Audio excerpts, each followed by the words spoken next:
On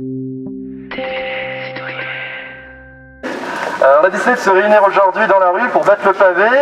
C'est pour faire entendre notre voix et notre colère face à une situation qui n'est aujourd'hui plus tenable. Rien que la semaine dernière, c'est pas moins de 4 étudiants et étudiantes qui ont tenté de mettre fin à leur jour.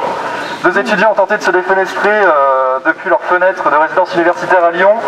Une étudiante malheureusement a perdu la vie à la Sorbonne à Paris à l'annonce des résultats du concours d'accès en fac de médecine, ce qui démontre qu'encore une fois, la précarité et la concurrence exacerbée par le système capitaliste tuent. Tous les cours sont en distanciel, donc le fait qu'il n'y ait aucun contact humain, c'est assez dur. On a des réseaux pour nous aider à se retrouver en visioconférence, mais il n'y a pas le contact humain, il n'y a pas le contact avec les amis qu'on avait avant le confinement, avant la Covid. Donc c'est assez dur de tenir quand on est seul dans sa chambre en résidence universitaire pour ma part. Alors moi je suis en appartement dans un 25 mètres carrés et je suis seul depuis octobre en fait. Et j'ai fait tous mes cours en distanciel et j'en peux plus. C'est vraiment... la situation est très compliquée en ce moment, on essaye de tous se soutenir. Mais ça devient vraiment limite en fait pour tout le monde. Une étudiante qui travaille par exemple à McDo ici à Chambéry, qui fait 15-20 heures et qui gagne 450 € par mois, et elle est à bout, elle ne peut plus suivre les études, elle n'arrive pas à gérer les études et le travail, c'est même pas possible. Et elle m'a dit très clairement, elle a choisi ça, pas par choix en fait, parce que c'est sa seule possibilité de suivre les études. Elle me dit aussi que McDo, il joue sur un aspect intéressant pour les étudiants, c'est de modéliser les heures. Et du coup, c'est pour ça qu'elle reste, parce que McDo propose des heures, etc., etc. Et en termes de rythme aussi, ce qu'il faut dire, c'est que pendant la période de Noël, il y a eu une intensification et que les étudiants ont fait beaucoup d'heures sup. J'ai une autre camarade, pareil, qui a dû faire des heures sup, etc., etc., et qui, en même temps que ses partiels, et c'était impossible à gérer. L'enfermement, le fait de ne plus avoir de vie sociale, moi c'est vrai que j'ai plus de vie sociale à part... c'est ça, on n'a plus de vie sociale et ça c'est quand même le plus dur parce que l'université en soi, pour nous les étudiants, c'est notre lieu de rassemblement. Et là, on n'en a plus en fait. Voilà, on est privé de notre vie sociale. On a repris les cours ce lundi, après les examens. Et malgré les effets d'annonce de Frédérique Vidal la semaine dernière, il est faux de dire que les étudiants reviennent sur les campus. C'est des mesures qui sont extrêmement limitées et qui en plus sont extrêmement difficiles à mettre en œuvre parce qu'il faudrait qu'on choisisse certains étudiants, qu'on repère les plus en difficulté, qu'on fasse revenir seulement une partie des L1 et seulement pour les TD. Du coup, je vous avoue que pour l'instant c'est impossible à organiser et que les étudiants ils sont toujours chez eux derrière leurs écrans. Et qu'on voit bien, que ce soit dans les résultats des examens ou dans leur capacité à prendre la parole pendant les cours virtuels, que la situation est dramatique, que l'enseignement ne se fait pas du tout comme d'habitude et que les étudiants sont très déprimés. Je pense que ça se voit aussi avec les malheureux cas de suicide qu'on a vus ou de tentatives de suicide et puis tous les appels sur les réseaux sociaux qui sont sortis ces derniers jours.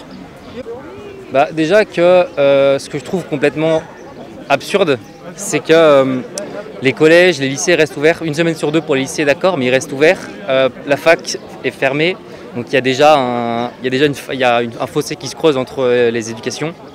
Donc je pense, soit on laisse tout ouvert, soit on laisse tout fermé, mais au moins le temps que la situation soit résolue, comme le premier confinement par exemple. La famille, mais c'est que ça creuse quand même un écart parce que eux, ils comprennent pas pourquoi on manifeste, on essaye de faire entendre notre voix. Il y a cet écart d'âge qui est là aussi, c'est qu'ils sont pas concernés entre guillemets, donc ils peuvent nous aider, mais c'est pas assez en fait. Parce qu'en fait, on doit faire la même chose que d'habitude, mais dans des conditions qui ne sont pas celles de d'habitude, qui demandent de tout réorganiser, de tout repenser. On n'est pas plus nombreux, on est même plutôt à tirer la langue et du coup à avoir de moins en moins d'énergie pour faire les choses. Et en fait, la situation, on la voit que se dégrader. On a tous plutôt l'impression, et c'est assez déprimant, qu'on ne reverra pas nos étudiants avant septembre. Et du coup, forcément, on est tous en train de craquer. Ouais.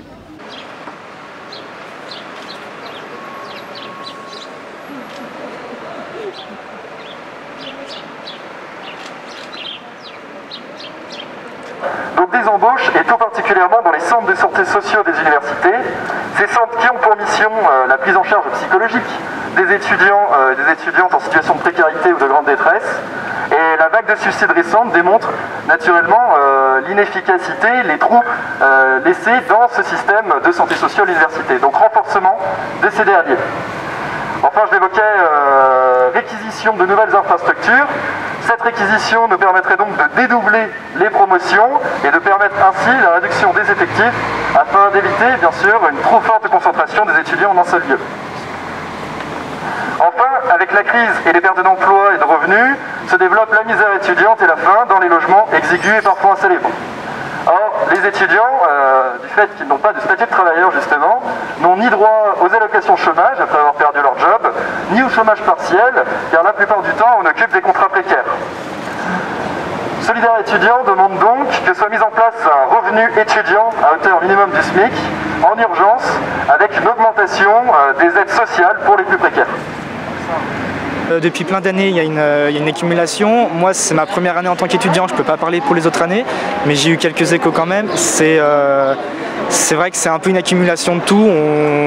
On essaye de... comment dire ? Oui, c'est ça, on prend tout, on doit régler tous vos problèmes, entre guillemets. Les travailleurs sont menacés de licenciement, tout comme les étudiants.